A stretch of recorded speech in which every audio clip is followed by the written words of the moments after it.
তারা দিনের বেলা এসেছিল আমার ঘরে, বলেছিল একটি পাশে রইব পড়ে, বলেছিল দেবতা সেবায় আমরা হব তোমার সহায়, যা কিছু পাই প্রসাদ লব পূজার পরে।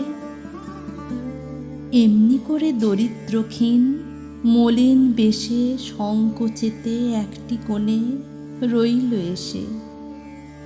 রাতে দেখি প্রবল হয়ে পাশে আমার দেবালয়ে মলিন হাতে পূজার বলি হরণ করে।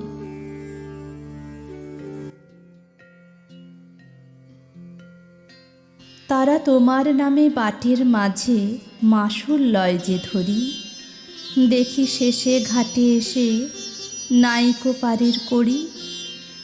তারা তোমার কাজের ভানে নাশ করে গো ধনে প্রাণে, সামান্য যা আছে আমার লয়টা অপহরি। আজকে আমি চিনেছি সেই ছদ্মবেশী দলে, তারাও আমায় চিনেছে হাই শক্তিবিহীন বলে। গোপন মূর্তি ছেড়েছে তাই লজ্জা শরম আর কিছু নাই, দাঁড়িয়েছে আজ মাথা তুলে পথ অবরোধ করি।